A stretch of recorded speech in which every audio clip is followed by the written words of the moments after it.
Daniel wasn't in the mood for conversation, not with people, and definitely not with the overly enthusiastic volunteer at the front desk of the animal shelter. He had come in out of boredom more than anything else. After months of unemployment and long, lonely days, he figured looking at animals might lift his spirits. He didn't plan on adopting. He barely had a routine for himself. The shelter was loud. Puppies barked behind wire cages, tails wagging like windshield wipers.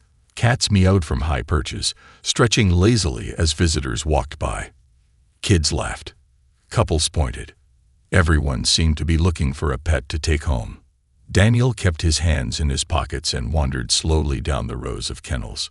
He saw dogs of all sizes, some jumping eagerly, others barking frantically, trying to get his attention. But he didn't stop. Not until he reached the very last kennel. In the far back corner, barely lifting his head, was a large German shepherd with a graying muzzle and cloudy eyes. He wasn't barking. He wasn't wagging his tail. He was just still. There was something almost regal in his silence, like he had given up on trying to be noticed. A handwritten card was clipped to the gate. Name: unknown. Age: approximately 11 to 12 years. Temperament: calm notes. Not much history. Found wandering near the highway. No chip. Daniel crouched in front of the kennel. "Hey boy," he said softly. The dog lifted his eyes and looked at him, not with fear or desperation, but with a strange, steady calmness. There was no plea in that gaze, no demand, just presence. Daniel stayed there for a few minutes watching the dog, who simply watched him back. For reasons he couldn't explain, Daniel felt something shift in his chest, a stillness meeting a stillness. Two tired souls crossing paths. "Do you want to meet him?" The volunteer had reappeared, smiling. "Most people don't go for the old ones, but he's really gentle." Daniel stood up slowly. He didn't need to meet him. He already had. "I'll take him," he said. The volunteer blinked. "Right now." Right now. As the paperwork was filled out and a leash was brought over, Daniel felt the weight of what he was doing settle in. It wasn't practical. It wasn't smart. But as the old dog walked beside him, calm and silent, Daniel felt something unfamiliar settle in his chest, something close to peace. He didn't even know the dog's name. But somehow, it felt like he already knew the dog's story. Rex didn't make a sound on the ride home. He sat in the passenger seat, unmoving, eyes fixed straight ahead. Not panting, not fidgeting, just still, as if he understood this was a moment that didn't require words. Daniel kept glancing at him from the corner of his eye, unsure what to expect. Most dogs he'd seen couldn't sit still for more than a few seconds. This one was different. Back at the apartment, Rex walked in without hesitation. He didn't sniff around or explore like Daniel thought he would. Instead, he went straight to the corner of the living room, circled once, and laid down with a heavy sigh. That first night, Daniel left his bedroom door open. He didn't know if Rex would whine or pace, but the old dog didn't do either. At some point in the middle of the night, Daniel opened his eyes to find Rex lying quietly beside the bed, his chin resting on the floor, eyes half closed. "Guess you picked your spot," Daniel murmured. The days that followed were quiet. Rex didn't bark. He didn't chew anything. He didn't beg for food or demand attention. He followed Daniel from room to room with slow, deliberate steps, always at a respectful distance, never in the way. It was like living with an old monk, present, but silent. Daniel couldn't help but notice how little Rex seemed to sleep. He would rest, sure, but often Daniel would catch him watching the door or sitting near the window, ears slightly perked, body still as stone. It wasn't nervousness. It felt more like vigilance. There was something else, too, something harder to define. Whenever Daniel felt low, especially on the days when job applications went unanswered and the silence in the apartment grew heavy, Rex would simply sit near him. He wouldn't nudge or whine.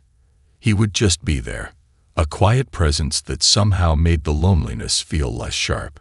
Daniel tried a few toys. Rex ignored them. He tried tossing a ball. Rex barely looked at it. He tried calling different names before settling on Rex, which the dog accepted with a blink and a slow tail wag, the first sign of emotion Daniel had seen. It wasn't much, but it was something. Each day followed the same slow rhythm. Meals, short walks, silence. But Daniel didn't mind. The stillness no longer felt empty. It felt shared. He had brought Rex home thinking he was saving a tired old dog. Now he wasn't so sure who was saving whom. It happened by accident. Daniel had just come back from a long and disappointing afternoon of job hunting.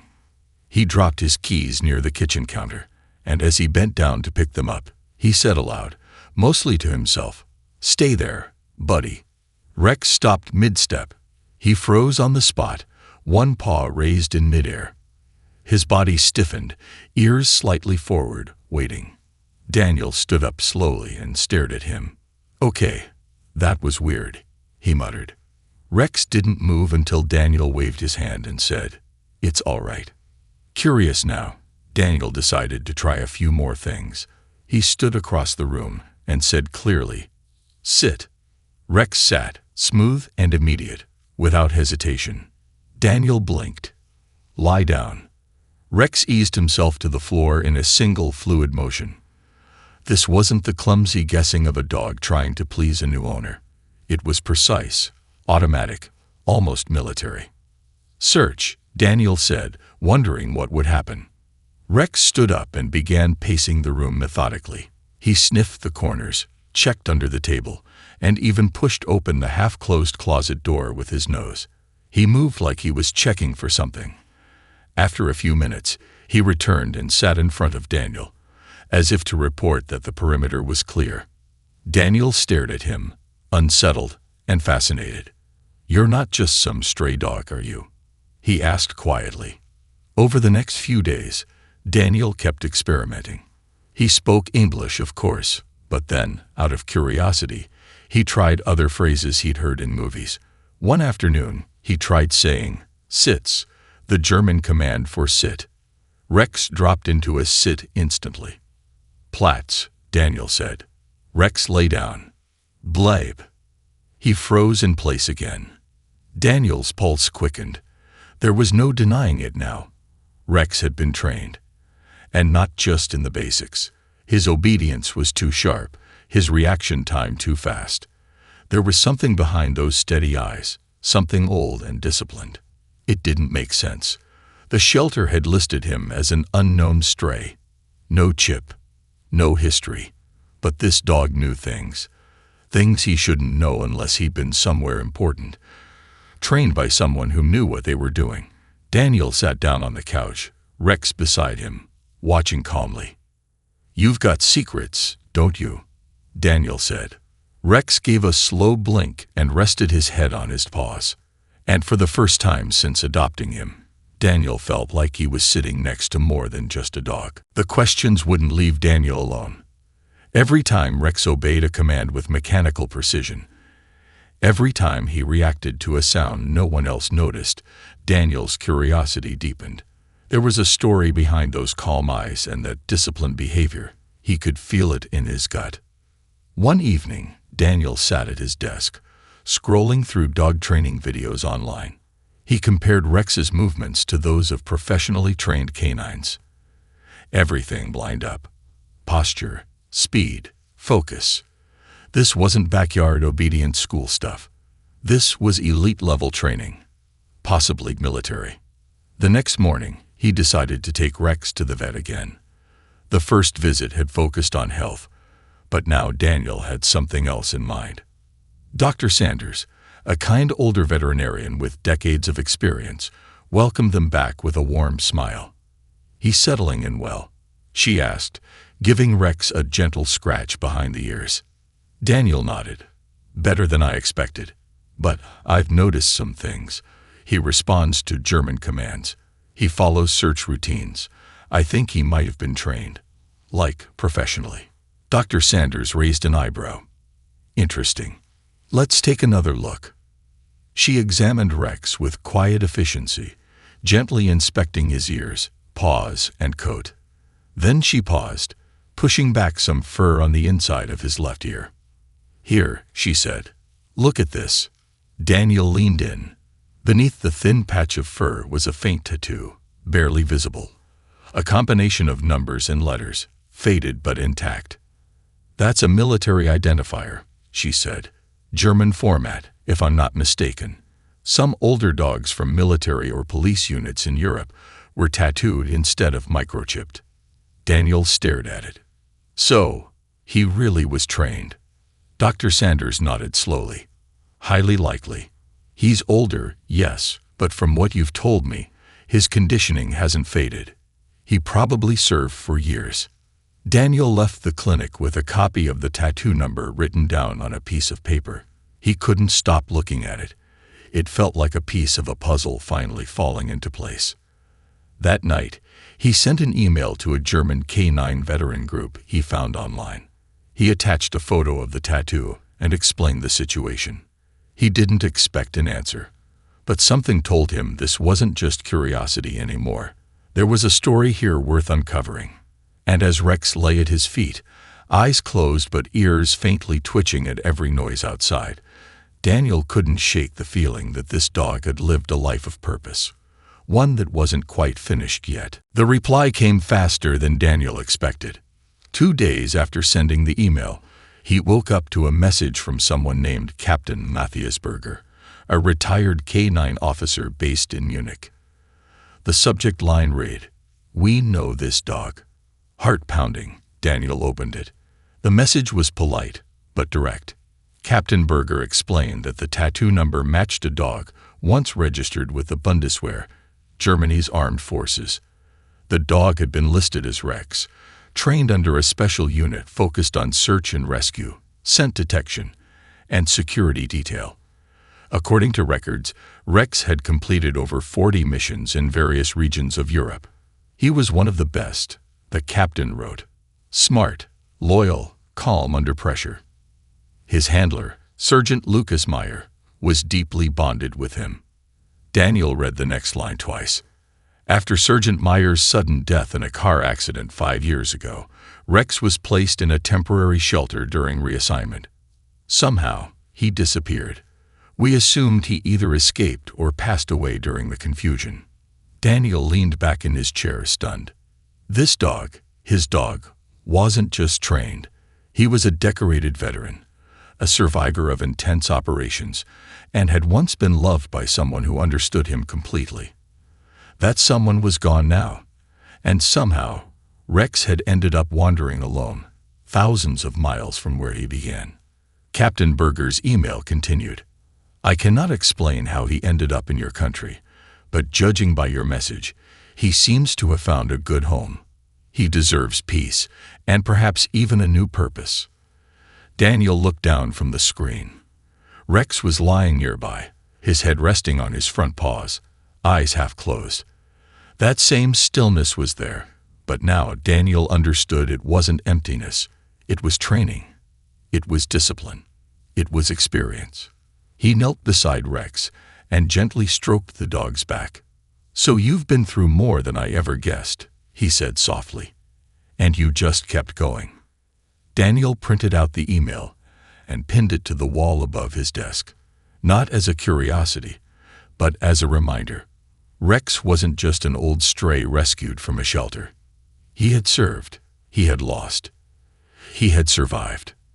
And now, somehow, the two of them, both worn, both looking for something, had crossed paths at just the right time. Rex blinked slowly, then exhaled a quiet breath, as if acknowledging that his story wasn't over yet. Rex was changing. It wasn't sudden, but Daniel noticed it more each day. The way Rex carried himself on their walks was different now. He walked with more purpose, scanning his surroundings with alert eyes and standing tall, as if he was back on duty. He no longer just followed Daniel. He led, pausing at intersections, listening to distant sounds, and keeping himself between Daniel and anything unfamiliar. One afternoon, they took a new route through a quieter neighborhood on the edge of town. As they passed a small weathered house with overgrown hedges, Rex stopped. His ears shot forward. His body tensed. He let out a low, almost inaudible growl. Not aggressive, but focused. "What is it?" Daniel asked, gripping the leash. Rex didn't bark. Instead, he moved toward the house, nose low to the ground, then stopped near the porch and stared at the door. Daniel hesitated. He looked around. No one was outside. The neighborhood was quiet. Then he heard it, barely, a faint thump followed by a muffled, weak voice. "Help!" Daniel's heart jumped. He hurried up the steps and knocked hard. No answer. He cupped his hands and peered through the small window. There, just barely visible on the floor, was an elderly man, lying near a toppled walker. Daniel called emergency services immediately. Within minutes, paramedics arrived and broke the door open. The man was alive, dehydrated, and weak, but conscious. They said he'd been lying there for almost a day, unable to move, with no phone in reach. One of the paramedics turned to Daniel. "How'd you know he was in there?" Daniel looked down at Rex, who sat calmly beside him, watching the whole scene unfold. "I didn't," Daniel replied. But he did. Word of the rescue spread quickly in the neighborhood. A few local papers even reached out after someone posted the story online. People praised Daniel, but he deflected the credit every time. "It wasn't me," he kept saying. "It was the dog." At home that night, Daniel sat on the couch, still thinking about what had happened. Rex lay at his feet, calm as always, as though nothing extraordinary had occurred. But Daniel knew better. Rex hadn't just remembered who he was. He had responded to it. The instincts, the training, the sense of duty, they were still alive inside him, waiting to be called upon. And maybe, just maybe, this old dog still had more lives to touch. The incident at the house changed something, not just for Rex, but for Daniel too. For the first time in months, Daniel felt like he was doing something that mattered. The emptiness he'd been carrying since losing his job and drifting away from his old life didn't feel so heavy anymore. There was purpose now, and it had started with the quiet gaze of an old dog in a shelter kennel. After the story was published online, a local community center reached out. They were running a volunteer responder program, people and pets who could assist in neighborhood emergencies, wellness checks, and search efforts. The director had read about Rex and asked if Daniel would consider joining. Daniel hesitated at first. Rex was old. He didn't want to push him. But then he looked over at the dog, who was calmly watching him from across the room, head slightly tilted as if waiting for the next mission. So he said yes. The training sessions weren't easy, especially for a dog nearing the end of his prime. But Rex took to the drills like a seasoned professional. He didn't need to learn. He only needed to remember. Commands came back naturally. Search patterns, silent signals, even response cues. The instructors were amazed. "Are you sure he hasn't been doing this his whole life?" one asked during an evaluation. "He has," Daniel replied simply. By the end of the course, both man and dog were certified as community responders. They weren't part of any official department, but when someone needed help, an elderly resident not answering the door, a missing child, a strange noise in the woods, people started calling Daniel and Rex. They worked quietly. No flashing lights, no big scenes, just calm professionalism, and a bond that spoke louder than words. Daniel began receiving small thank you notes, handshakes from neighbors, and invitations to community events. But more than that, he began to feel like he belonged again. He was no longer drifting. He had direction. And it had started with a decision that made no sense at the time: taking home an old, silent dog no one wanted. Now, they were a team. Not just a man and his pet, but two lives intertwined by chance, healing in motion, moving forward together. In the silence of the night, Daniel would sometimes look at Rex lying beside his bed and feel something solid inside his chest. A weight, yes, but a good one. It was purpose. shared, steady, and real. Winter arrived quietly. Snow blanketed the streets, softening the world in white. Daniel had started walking a little slower these days, not because of the cold, but to match Rex's pace. The old dog's steps were heavier now, more deliberate, but his eyes remained sharp. Even as age crept further in, his focus never wavered. One evening, after helping search for a missing girl, found safe, just lost and frightened in the woods, Daniel sat beside Rex on their porch. The girl's parents had hugged him tightly, but the father had knelt to Rex, placing a hand on the dog's graying head. "Thank you," he whispered. "You saved her." Daniel didn't say anything in return. He didn't need to. Rex had done what he was trained to do, what he had always done. That night, Daniel lit a fire and laid out Rex's blanket beside it. The old shepherd eased himself down, curling slowly, sighing with contentment. Daniel sat nearby, hands wrapped around a warm mug, watching the flames flicker. "You know," he said softly, "when I brought you home, I thought I was doing you a favor." Rex opened one eye at the sound of his voice, then closed it again. "But really," Daniel continued, "you saved me first." Time passed in moments like that. Quiet, simple, meaningful. Daniel knew the days ahead were limited. Rex wasn't a young soldier anymore, but he also knew something else, something deeper. That some lives leave marks not through grand speeches or medals, but through silent loyalty, quiet courage, and the kind of presence that speaks without a single sound. When the time came, months later, peacefully by the fire, Daniel sat beside him, hand resting gently on his fur. No tears, just gratitude, a life well lived, a bond never broken. Rex was buried on a quiet hill overlooking the town. The community came, neighbors, volunteers, kids who'd once been lost and found again. Someone carved a simple wooden plaque with words Daniel had written himself. Rex, soldier, guardian, friend, a quiet hero who never stopped serving. Daniel returned to that spot often, not out of grief, but memory, because Rex hadn't really left. Not entirely.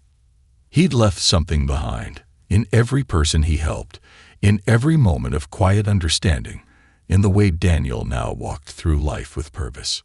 And sometimes, just as the wind shifted or the snow fell gently on the ground, Daniel could almost feel him there again. Still watching, still guarding, still home.